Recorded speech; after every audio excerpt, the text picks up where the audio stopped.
Memoirs of a Scorned Woman. Stacey Part 2. Marlo, how dare you hand me your ass to kiss like this over some fucking bitch. Some random bitch. She's not random, she's my fiancée. I met her a year ago and we've been talking and have been in a relationship since then. She'd been there for me when yo ass was dropping the ball as my wife. She's been cooking for me and catering to me like yo ass was supposed to do as my wife, but you failed. She took yo place while you was too busy trying to control me, he said calmly and matter-of-factly. I hated him for that calm in his voice. I hated the sound of his voice now, but once upon a fairy tale life ago, I loved the deep baritone of my husband's voice, mixed with his cool East Coast accent and lingo. I thought he was the dopest nigga I'd ever met, but tonight, right now, I hate him.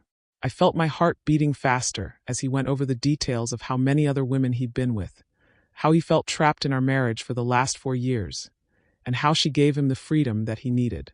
Marlo, we're too fucking old for this stupid shit. We're almost 30. Don't throw us away like that. Not for a bitch that is foul enough to fuck with you while knowing you're married. Marlo, what the fuck are you doing? I'm moving on with my life and leaving your miserable ass where you are. Bad shit always happens to you, and good shit happens to me, especially when I'm not around you and your fucking son. I snatched the phone away from my ear. Marlo, don't be disrespectful to our son.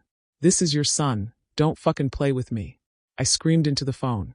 My chest got tighter and tighter as I screamed at Marlo, who still refused to change the tone of his voice to match my yelling.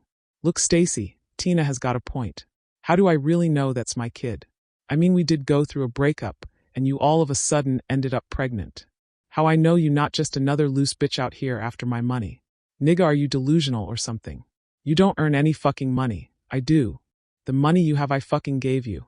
I really couldn't believe this nigga was fronting on our family like this, saying all kinds of stupid shit in defense of something this rat bitch he found and is in love with said. How dare you even repeat our issues to this random ass bitch? Marlo, I love you. Nasir loves you. Bring your dumb ass home. Whatever the problem is, we need to talk about this shit. We're fucking married, man. What are you doing? I'm doing what I should have been doing in the first fucking place instead of sticking around your negative ass and fucking around and getting yo ass pregnant. I didn't even want no kids by you. You made me nut inside of you on purpose, so you can trap me. I only married you because you were pregnant, but now I don't give a fuck no more. Fuck you and that kid. He hissed into the phone. My heart broke with every word he said, as I helplessly listened to Marlo, my husband, the man I'd given my entire heart and soul to, rip me and our son apart and throw us away as if we were nothing to him. You just don't want nobody to be happy except you, do you? He replied coldly again. Marlo, what the fuck are you talking about? You're the motherfucker doing the wrong. Are you this narcissistic that you don't even realize that you are doing your wife and child wrong? Marlo, baby, what the fuck are you doing to me? I said and felt the warm tears roll down my face. I had fought hard not to cry because here lately, Marlo had become so emotionally unavailable to me that he easily could hurt my feelings by laughing at my tears. Marlo, you're my husband. Nasir needs his father. What are you doing, man? Don't do this to me. I fell apart and couldn't fight my tears any longer. This man was really throwing us away for some new bitch. He remained silent and listened to me whimper into the phone, trying to talk some sense into him, trying to make him see that he was about to lose his family for some temporary love and some new pussy, but he stood firm in each of his hateful responses. Suddenly, he interrupted me harshly and said, You. That's all the fuck you care about, ain't it, Stacey? You don't give a fuck that I'm not happy with yo ass no more. You don't give a fuck that I ain't wanna be no father at all. You don't care that I'm in love with Tina. I cut him off. I know this son of a bitch didn't just say to me, his motherfucking wife, that he's in love with another bitch, and that he didn't want our kid. Marlo, are you on drugs? 'Cause this ain't right, man. What the fuck are you saying? You just won't ever get married again. But I will never be with you and that fucking child that Yob ass wanted ever again, bitch. Just fucking move on. Go away and leave me alone. I sat there in silence as he used his words to reach deep enough in my soul to cause me to let out a cry that I heard and thought came from someone else. But when I heard Marlo sigh, I realized that I was the one wailing. While I was crying, I heard Tina in the background talking $1,000 worth of shit about me to Marlo. Marlo, tell that desperate ass bitch to shut the fuck up and let the dick go. Damn, I heard his side bitch say. I was so broken and confused, I couldn't even respond.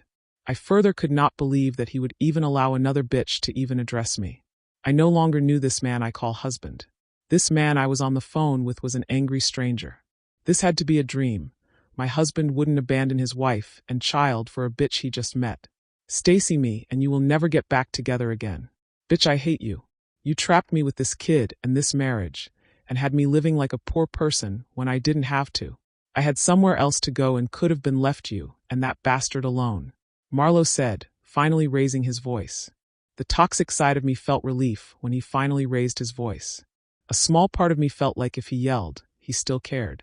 Normally, if Marlo and I fought like this, he eventually would give up and agree to come back home.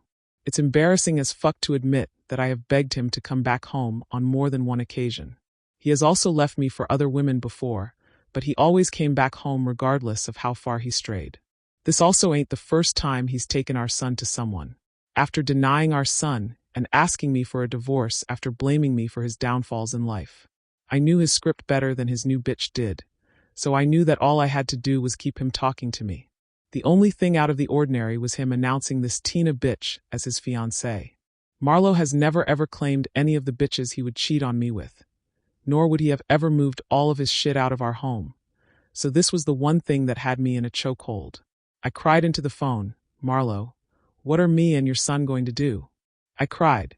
Regardless of what was currently going on, I loved Marlo. Bitch, I don't give a fuck no more. That's right, bitch, we don't give a fuck about you or that lil ugless boy you tried to pin on my baby, but he got wise and left yo dumbass. Marlo and his side bitch had hopped on me at once. Marlo, tell your bitch don't say shit to me. This is between me and you. I found my voice to lash out at this bitch, who in my opinion, was strong as cat piss for speaking up on me and my husband's issues. How dare he spew this dichotomy at me, knowing that he was telling major lies throughout all of the shit he was saying in front of this bitch.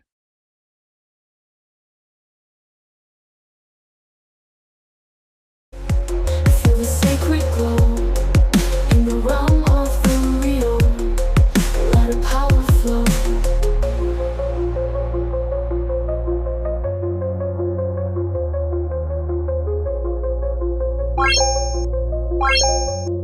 Bye.